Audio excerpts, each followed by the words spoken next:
Nike sells 25 pairs of shoes. Every single second. That's over 2 billion pairs a year. Enough to shoe every person in China and the United States combined. But what if I told you that for the last 40 years, the world's largest shoe company hasn't really been in the business of selling shoes at all? They've been selling something far more powerful. Something intangible. And once you see it, you'll never look at that simple swoosh the same way again. Founded by a university track coach and one of his former students, Nike is now a cultural and financial titan. With revenues exceeding $50 billion, it's more than a brand. It's a global institution. Competitors make shoes with similar materials, in the same factories, using comparable technology. Many even argue that rival products offer better performance for a lower price. Yet Nike commands the market. It has an iron grip on our culture, our aspirations, and our wallets. This isn't an accident. It's the result of one of the most brilliant and disciplined marketing strategies ever devised. A strategy that pivoted away from the product itself and focused entirely on its story. So how did a company that started by selling running shoes from the trunk of a car become the world's most effective storyteller? How did Nike stop selling rubber and leather and start selling the abstract idea of victory itself? That's the question we're answering today. To understand how Nike sells an idea, we need to break down the 3 core chapters of their strategic playbook. It starts not with a shoe, but with a rebel. In the early 1970s, sports marketing was simple. Companies paid the best, most established athletes to hold up their product and smile for the camera. It was a world of clean-cut champions and polite endorsements. Nike, the scrappy underdog from Oregon, couldn't afford the biggest names. So they did something different.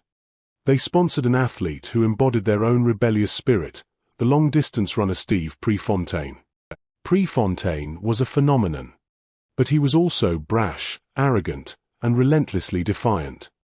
He saw running not just as a sport, but as a form of performance art, a battle of will and guts. He famously said, "I don't just go out there to run. I go out there to prove something." Nike didn't just give him free shoes. They embraced his entire identity. They built their early brand around his anti-establishment ethos. Their ads weren't about cushioned soles, they were about Prefontaine's defiant glare. When Prefontaine tragically died at the age of 24, he became a myth. And Nike became the custodian of that myth. They had unintentionally stumbled upon the first pillar of their strategy: don't sponsor an athlete. Sponsor an archetype. The Nike archetype was born, the gifted, often misunderstood, rebellious outsider who achieves greatness on their own terms. This wasn't just about winning. It was about how you win. This foundation would set the stage for the single most important partnership in the history of sports marketing. By the mid-1980s, Nike was in trouble. The aerobics craze, pioneered by Reebok, had caught them completely flat-footed. Their sales were plummeting. They were seen as a serious, boring brand for hardcore runners. They needed a savior. And they found one in a rookie basketball player from North Carolina. At the time, Converse was the official shoe of the NBA. Stars like Larry Bird and Magic Johnson wore their shoes. Michael Jordan, a self-professed Adidas fan, was a risky bet. But Nike's executives saw something others didn't. They saw an archetype. They offered Jordan a deal that was unheard of at the time, his own signature shoe line. Air Jordan wasn't just a product. It was a story. And every great story needs a hero, a villain, and a magical object. The hero was Michael Jordan, the gifted rookie. The villain was the NBA establishment itself, which famously banned his first black and red sneakers for violating the league's uniform code, fining him $5,000 every time he wore them on court. And the magical object? That was the shoe. Nike paid the fines. Happily. They built an entire advertising campaign around the ban, portraying Jordan as a rebel challenging a stuffy, oppressive system. The shoe was no longer just a shoe. It was a symbol of rebellion. It was a weapon. This is the second pillar of their strategy: frame the product as a tool in a hero's journey. Nike's commercials didn't talk about encapsulated air sole units. They told the story of Michael Jordan's quest for greatness. They showed his failures, his struggles against rivals like the bad boy Detroit Pistons, and his ultimate, glorious triumphs. When you bought a pair of Air Jordans, you weren't just buying footwear. You were buying a small piece of that epic story. You were buying access to the myth. The shoe was a tangible artifact of victory. This method was so powerful it turned Nike from a struggling athletic company into a cultural force. But their next move would take them beyond sports entirely, and into the minds of everyone on the planet. In 1988, Nike was ready to consolidate its message. They needed a slogan that could tie together all their disparate campaigns, from running to basketball. The ad agency Wieden+Kennedy was tasked with the job. Dan Wieden, the agency's co-founder, was struggling. He needed a line that was simple, powerful, and universal. In a documentary, he recalled thinking about the final words of a convicted murderer facing a firing squad in Utah, "Let's do it." Wieden tweaked it slightly. "Just do it." The slogan was initially met with resistance inside Nike. It felt too simple, perhaps even meaningless. But it was pure genius. And here's why. The phrase, "just do it," shifted the definition of victory. It was no longer just about Michael Jordan winning a championship or a marathoner crossing the finish line first. It was about the personal, internal battle. The battle against laziness. The battle against self-doubt. The battle against the voice in your head that says, "I can't." This is the third and most crucial pillar of their strategy. Redefine the conflict, and you can sell victory to everyone. The enemy was no longer an opponent on the court. It was your own inertia.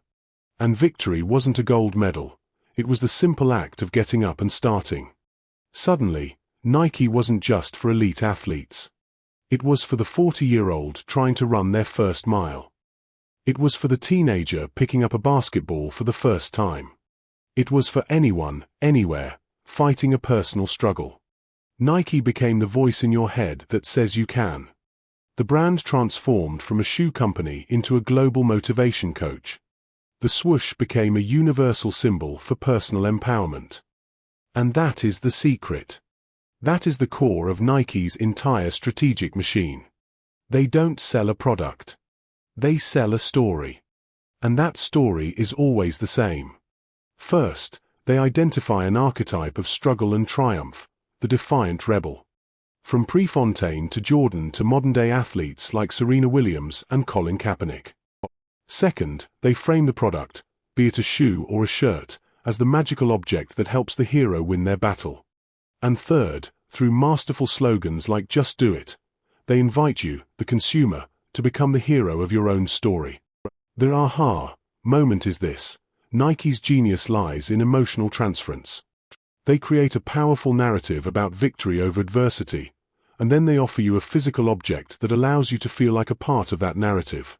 You don't buy a 200 pair of sneakers because the air bubble technology is 12 more efficient. You buy them because, on a deep psychological level, they are a symbol.